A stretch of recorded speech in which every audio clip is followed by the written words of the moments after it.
Bienvenue dans Mosaïque Salsa, le podcast qui t'emmène au cœur de la salsa et de toutes ses facettes. Dans cet épisode, j'accueille Annabelle pour parler d'un sujet essentiel, l'image du corps et l'estime de soi dans la danse. On parle aussi du regard des autres, de la place des tenues vestimentaires et de l'importance de prendre soin de son corps. Annabelle partage également son expérience sur l'arrêt temporaire de la danse, notamment en cas de blessure, et sur la possibilité d'explorer d'autres manières de rester connecté à cet univers. C'est à la maison, à Bordeaux, que nous nous sommes retrouvés. Alors toi aussi, installe-toi confortablement, profitez de cette discussion. Bonjour Annabelle. Bonjour Manon. Est-ce que tu peux te présenter avant qu'on commence, s'il te plaît? Oui, bien sûr. Alors, je suis Annabelle, danseuse à mes heures perdues. Dans la vie, je suis ergothérapeute. Voilà, c'est mon métier. Et à côté de ça, donc, je danse énormément. Depuis toute petite, je suis passée par différents styles de danse. Le classique, le modern jazz, beaucoup de modern jazz. J'ai fait du cabaret, un petit peu de heels. Et j'ai découvert les danses latines vers 2015, si je dis pas de bêtises. J'ai commencé. Donc il y a presque 10 ans. Ouais, c'est ça. Ça date. J'ai commencé par la salsa cubaine, puis la porto. J'ai découvert la bachata, la kizomba aussi. J'adore apprendre tout style de danse pour mélanger un petit peu ma personnalité de danse. Aujourd'hui, on va parler ensemble de l'image du corps, de l'estime de soi dans la danse. Pourquoi c'est un sujet que tu avais envie de développer ? Parce que pour moi, il y a vraiment un gros lien entre la façon dont on se perçoit dans notre corps, mais aussi dans l'image qu'on renvoie à travers la danse. Je trouve que c'est quelque chose de très facilitateur quand on a cette appétence pour la danse. On a une autre vision de notre corps, enfin pour ma part, qui du coup l'enjolive, qui le rend plus beau. C'est aussi pour moi un moment où je m'apprête un petit peu, je me fais belle, j'ai envie d'y aller, etc. Alors que dans mon quotidien, que ce soit de par mon métier ou en tout cas toutes les activités que je fais, je suis plutôt sur un style un peu casual avec une tenue décontractée, etc. Et c'est vraiment les soirées ou les festivals, le moment où je vais m'apprêter, choisir mes tenues un peu en avance ou les coudre aussi, mais bon, ça c'est un autre sujet. En tout cas, pour moi, je trouve que ça aide à valoriser son image et à aussi comprendre son corps, comment il fonctionne, comment il bouge, ce qu'il ressent, etc. Et de se connecter un peu plus justement aux sensations de son corps, de faire le lien entre le mental et le corps. Est-ce que cette valorisation de ta perception de toi-même, tu l'as sentie dès le début ou c'est venu progressivement ? C'est venu très rapidement. Parce que, D'accord.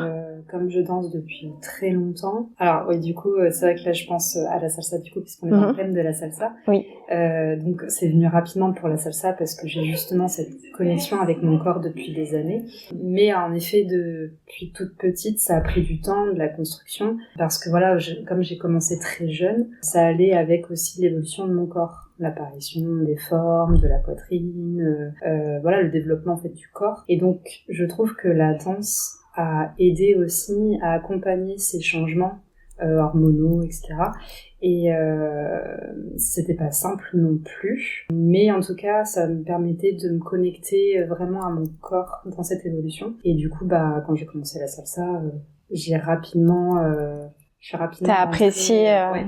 Dans cette valorisation du corps qui, je trouve, est présente dans toute forme de danse, mais pour le coup encore plus sur la salsa, le fait d'être en couple et du coup d'avoir le côté leader et follow où du coup il y a du styling, il y a de la présentation, enfin voilà, c'est... Mais tu trouves que dans la danse de couple, l'autre peut être support aussi ? Oui, complètement, oui.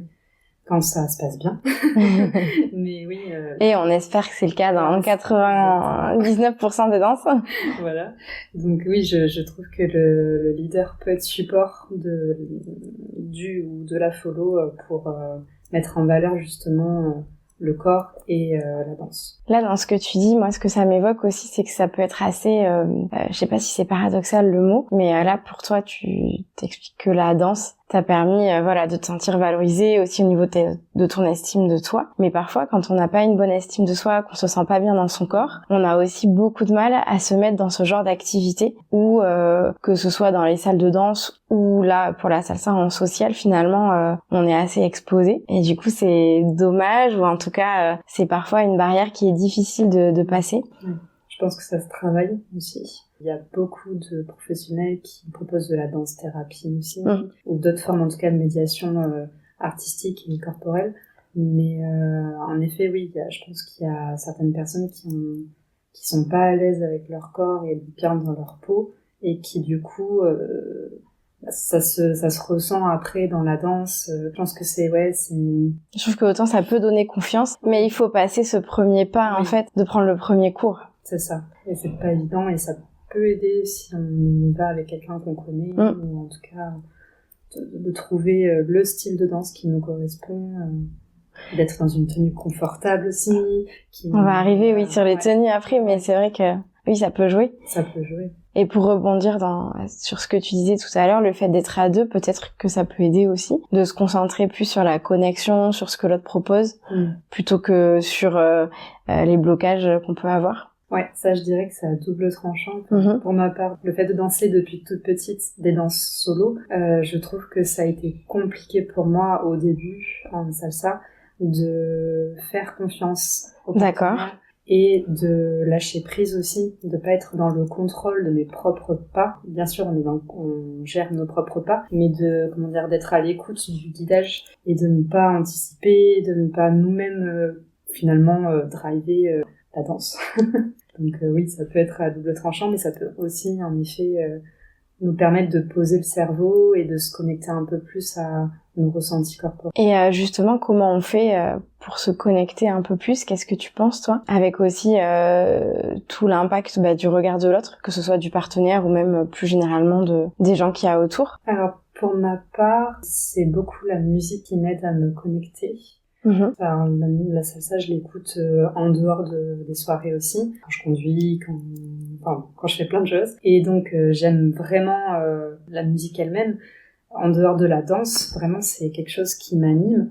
Et ça me donne envie, du coup, de danser dessus. Et donc, quand je suis en soirée, je prends le temps vraiment de m'imprégner de la musique et de voir ce que ça me procure dans mon corps. Et après, en effet, ça prend du temps de se dire, on enlève cette barrière sociale, de se dire, si j'ai l'air ridicule, si je fais pas trop bien mes mouvements, s'ils sont pas terminés, si mes pieds sont pas pointés, on n'est pas sur un show, on est sur du social. Le show, c'est autre chose, mais de se dire, c'est mon moment à moi et avec mon partenaire, et donc ça dépend que de moi en fait d'en profiter. Et je trouve que de se connecter au moins à la musique, ça permet déjà dans un premier temps de se mettre d'alléger aussi et d'alléger un petit peu la pression qu'on peut se mettre vis-à-vis du regard des autres, ou de ses propres je sais pas si on peut dire capacités ou performances, mais en tout cas le côté esthétique de la danse. Et justement, par rapport à ce côté esthétique,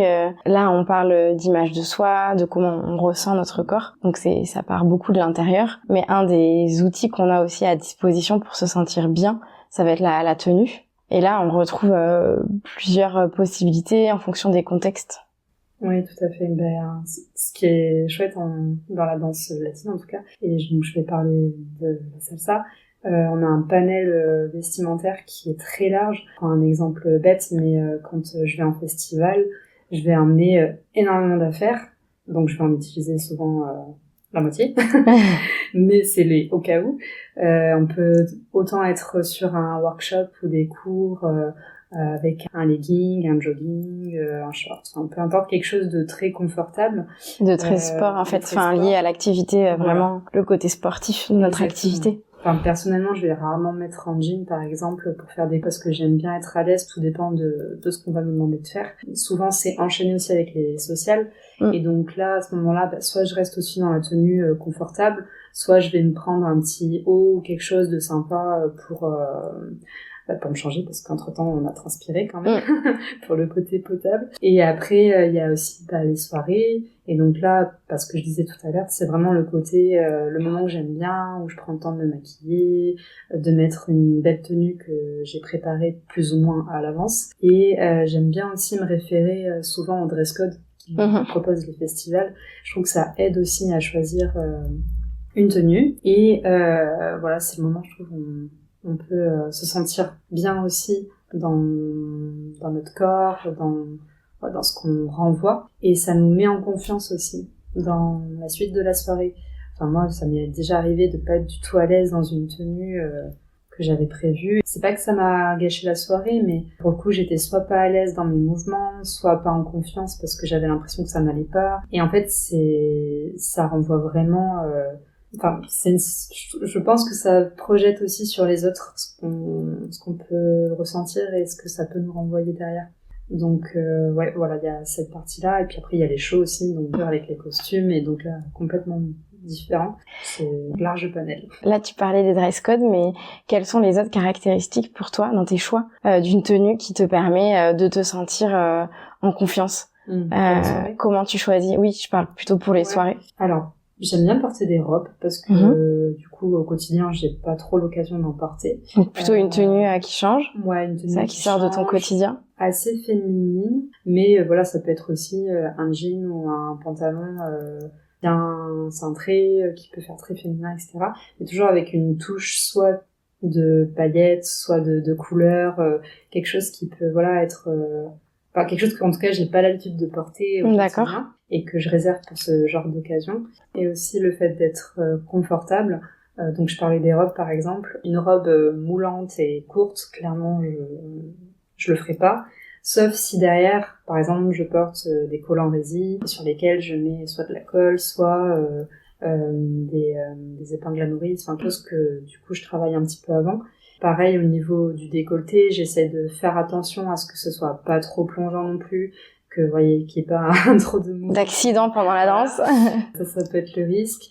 Quelque chose qui tienne pas trop chaud aussi, un revêtement qui soit pas, une matière qui soit pas trop chaude aussi, parce que je suis quelqu'un qui transpire facilement quand je danse, et donc ça c'est quelque chose aussi qui peut vite être inconfortable. Et j'aime bien aussi tout ce qui va faire du mouvement aussi, qui va être souple, qui va voler plus ou moins, parce qu'en salsa on fait tellement de mouvements, des tours, etc. Il faut je trouve ça joli quand ça bouge un petit peu, et quelque chose aussi d'assez stretch pour que justement je puisse faire ce que j'adore dans la salsa, le body move, des fois du style un peu afro, cubain, etc. Et donc être à l'aise dans mes appuis, dans le fait de plier les genoux, de bouger les hanches, de bouger le buste, les bras. Voilà, quelque chose qui ne contraint pas non plus trop. Donc là, si je résume, toi tu mises sur sortir du quotidien, donc des tenues qui changent, qui restent confortables et qui répondent à certains de tes critères plutôt esthétiques. Donc t'as parlé de la féminité, etc. C'est vrai que le confort, c'est important, et je pense qu'on a tous ou toutes au moins vécu des scènes dans les cabines d'essayage, vraiment à se projeter dans certains mouvements pour être sûr qu'il n'y a pas une bretelle ou une robe qui remonte qui pourrait gâcher après la soirée. Et c'est vrai que ça peut d'arriver dans une tenue qu'on apprécie, quelles que soient ses caractéristiques, ça peut vraiment jouer, je pense, sur l'état d'esprit et sur la confiance qu'on va avoir en nous. Complètement. Et au-delà de ta tenue, est-ce qu'il y a quelque chose d'autre qui fait partie de ta routine, par exemple, quand tu pars en festival, pour te sentir bien dans ton corps? Bonne question. Alors oui, ça va être aussi un temps où je vais prévoir du stretching, de la mobilité. D'accord. C'est quelque chose que je faisais pas du tout avant. J'ai eu des petits problèmes de dos il y a quelques temps qui se sont arrangés, mais qui ont fait que j'ai pas pu danser pendant 8 mois. Et donc depuis, j'essaie d'intégrer des routines de mobilité, d'étirement, etc. pour préparer un peu mon corps à la contrainte physique, parce que l'air de rien, on danse beaucoup d'heures sur un week-end. Et sur un rythme en plus souvent décalé, avec peu de sommeil. Exactement, il y a peu de sommeil. Les temps de repas sont pas non plus bien consacrés, bien définis. En tout cas, pour moi, ce n'est pas la priorité, on va dire, le sommeil et l'alimentation sur ce genre de week-end. Donc voilà, j'essaie de préparer mon corps, de l'étirer aussi après. Bon, j'essaie de le respecter plus ou moins. Des fois, ça passe ou ça casse. Mais voilà, on se rend compte que souvent, c'est quand on a la douleur qui peut apparaître que là, on va faire quelque chose. Et l'idée, c'est plus de faire de la prévention pour éviter justement d'être en raidie, d'avoir une apparition de douleur, et de pouvoir tenir quand même le week-end, puis le suivant, et ainsi de suite. Donc c'est prendre soin aussi de ton corps, vraiment de la mécanique du corps. Non, tout à fait. Je sais que tu voulais aussi aborder le côté inclusif ou non, je sais pas, tu vas nous dire, de la salsa, par rapport à la diversité des corps. Est-ce que tu penses qu'on est dans une ère inclusive ou qu'il y a encore du travail? Je pense qu'il y a encore du travail. Pour moi, il y a déjà toute forme de corps, de morphologie dans la danse, de manière générale. Dans la salsa, de plus en plus. Je pense qu'il y a encore du travail à faire sur, comme tu dis, l'inclusion. Pour moi, c'est vraiment une mentalité à changer. Alors, je sais pas comment comment ça pourrait être traité, mais je pense par exemple, j'étais à Lisbonne et j'avais été toute seule en voyage là-bas. J'avais décidé de faire une soirée et j'ai un gars en fauteuil roulant qui m'avait invité à danser. Moi, ça m'a pas du tout posé de problème. J'ai dit oui sans hésiter. Mais c'est vrai que les gens autour de moi étaient, alors je vais pas dire choqués, mais en tout cas étaient très surpris de voir que c'était possible du coup de danser en fauteuil. Là, je parle du fauteuil, mais ça peut être aussi tous les handicaps invisibles, par exemple. Après, toi, t'es sensibilisée aussi par ton métier. Exactement. J'imagine qu'aussi à ce moment-là, c'est sûrement une approche plus commune Bien pour sûr. toi. Bien sûr. Mais en tout cas, voilà, moi, c'est quelque chose pas forcément que je soutiens, comme tu dis, par rapport à mes valeurs professionnelles. Mais c'est aussi l'idée de se dire que la danse apporte tellement, en fait, sur ce qu'on disait, l'estime de soi, le bien-être, etc. Donc c'est dommage, entre guillemets, que quelqu'un qui a un handicap, ou enfin je parle d'handicap, mais quelqu'un qui aussi a une morphologie qui est pas à l'aise dans son corps, de se dire que voilà, on va s'interdire d'aller danser à cause de ça. Mais en effet, je pense qu'on a un gros travail à faire là-dessus. Parce que l'air de rien, en soirée, comme je disais tout à l'heure, c'est le moment où les gens s'apprêtent, essayent d'être beaux, etc. Et donc, on est aussi beaucoup dans l'apparence, dans le côté visuel, et l'air de rien, le fait de se faire inviter aussi, je pense que ça met en jeu aussi le côté esthétique, en tout cas le visuel, quoi. Donc, je peux comprendre que quelqu'un qui n'a pas confiance en soi, qui a un handicap, qui n'est pas à l'aise dans son corps par rapport à sa morphologie, du coup, ne soit pas du tout à l'aise à l'idée d'aller en soirée, ni même d'inviter, et de se mettre en valeur derrière, quoi. Comme tu dis, la danse, mais dans son essence, c'est quelque chose de très esthétique. Oui. Après, c'est le fait que ce soit un bel esthétisme ou pas, c'est très subjectif, mais c'est quelque chose qui se regarde, donc forcément ça joue. Et je trouve qu'il y a parfois qu'il y a vraiment une dualité entre dans les artistes notamment, il y a beaucoup de corps très filiformes. Je pense notamment aux partenaires féminines, mais il y a encore des standards qui sont très poussés, qui correspondent aux standards de la danseuse tels qu'on les imagine et qui sont présents depuis de nombreuses années. Et en même temps, je trouve que face à ça, il y a quand même aussi beaucoup plus de personnes qui s'exposent sur les réseaux notamment, mais parce que c'est un vecteur de partage, avec de plus en plus de diversité. Donc j'ai l'impression que ça va aller de mieux en mieux. Oui, on l'espère. Tout à l'heure, tu as commencé à parler de ta blessure et je crois que tu voulais parler aussi de l'impact plutôt de la santé ou de la forme mentale, justement dans la danse, ou l'inverse de la danse sur la santé mentale. C'est vrai que du coup, je danse depuis toute petite, donc ça fait partie de ma vie, de mon quotidien, avec des périodes où j'ai plus ou moins dansé aussi en fonction de mes études, de mon travail, de mes voyages, etc. Mais c'est vrai que quand c'est imposé à nous et qu'on l'a pas décidé, c'est complètement différent. Du coup, j'ai eu des soucis de dos qui sont apparus à un moment donné, qui m'ont du coup contrainte d'arrêter la danse pendant 8 mois. Donc ça, c'était, on va dire, la décision du médecin du sport que je voyais, que j'ai suivi parce que voilà, je fais confiance. Mais pour le coup, ça m'a, comment dire, je vais pas dire le mot dévasté, mais presque, parce que pour le coup, j'avais l'impression d'avoir perdu une part de mon identité. J'avais toutes mes autres identités, tous mes autres rôles au quotidien. Donc là, je fais beaucoup de liens avec l'ergothérapie, mais je pouvais pas combler forcément cette part du coup de danseuse. Et donc ça, c'était très difficile pour moi. Ça a été très difficile. Ça a duré donc 8 mois quand même.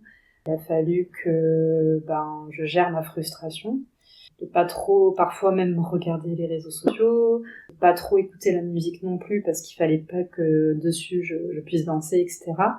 Donc j'ai essayé d'être dans des stratégies d'évitement de plus en plus, mais ça a été quand même très difficile. Et à un moment donné, je me suis dit, non mais attends, la danse fait partie de toi, continue à écouter la musique, continue à regarder des vidéos, il faut être patient, il faut continuer à travailler, etc. Et donc dans ma rééducation, j'ai été hyper assidue, hyper motivée, parce que justement j'avais cette carotte de la danse qui faisait que ça me donnait un objectif et un but à atteindre. Et donc on va dire grâce à la danse, j'ai pu me rétablir et dans ma projection et dans mon assiduité dans la rééducation, et aussi sur le plan du moral, je réfléchissais à des chorégraphies, je visualisais des projets, je me suis mis à la couture pour commencer à travailler sur des costumes de danse. Donc voilà, j'essayais toujours de rester en lien avec la danse, mais pas trop non plus. Pour pas trouvant d'autres alternatives en fait que le mouvement à proprement parler. Exactement. C'est ça. Le mouvement finalement que je continue à faire, mais d'une autre façon, du coup très protocolaire, très... Oui, par la rééducation, par les protocoles qu'on te proposait. Exactement. Et d'essayer justement, au lieu de passer par la danse, de passer par d'autres médiations artistiques pour justement gérer cette frustration et cette canalisation. Et voilà, une fois que j'ai repris la danse, ça a été un pur bonheur. J'ai l'impression d'être complète, on va dire. Complète. Je crois même que j'ai pleuré ce soir-là.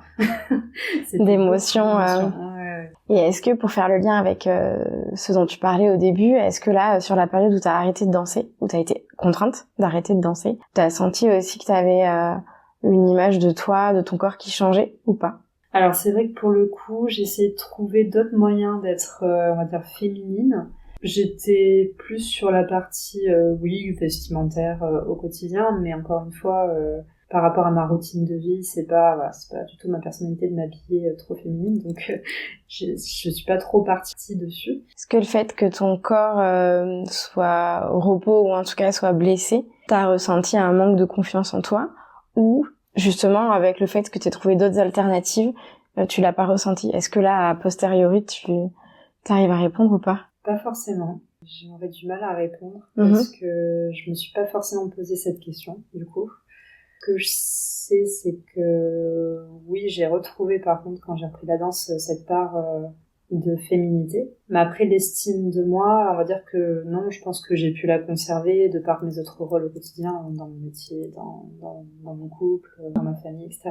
Tout ça, je pense pas que ça a été touché. Mais on va dire que la danse ajoute un élément supplémentaire à mon estime de moi et que j'ai pu vraiment, on va dire, terminer le puzzle ou rejoindre les bouts quand j'ai pu reprendre la danse. J'ai une dernière question pour toi, Annabelle. Est-ce qu'il y a quelque chose que tu as appris par le biais de la danse et de la salsa en particulier, dont tu te sers dans ton quotidien en dehors de la danse? Je dirais la patience. L'apprentissage de la danse, pour moi, c'est vraiment un long chemin. C'est pas un fleuve tranquille. Je considère pas du tout qu'on a atteint un stade aussi où on est un bon danseur. Pour moi, il y a plusieurs paliers à passer. Et continuer à se former, à apprendre, en tout cas pour moi, c'est super important. Ça permet d'être justement un bon danseur. En tout cas, c'est ma vision des choses. Et donc, le côté croissant de se dire, il y a toujours à faire et toujours à améliorer. Ça demande du coup beaucoup de patience. Et ça, je pense que j'en avais besoin. De développer ça. Ouais, concrètement. Merci Annabelle. Merci à toi Manon. Merci d'avoir écouté cet épisode. J'espère qu'il t'a plu. Moi c'est Manon et on se retrouve dans 15 jours avec un nouvel invité. Nous discuterons ensemble de la compétition en salsa et des clés de l'entraînement spécifique pour y participer. En attendant, n'hésite pas à soutenir le podcast. Partage l'épisode autour de toi ou laisse un commentaire, ça aide énormément. Et si tu veux découvrir les bonus de l'épisode, rendez-vous sur Instagram. À bientôt!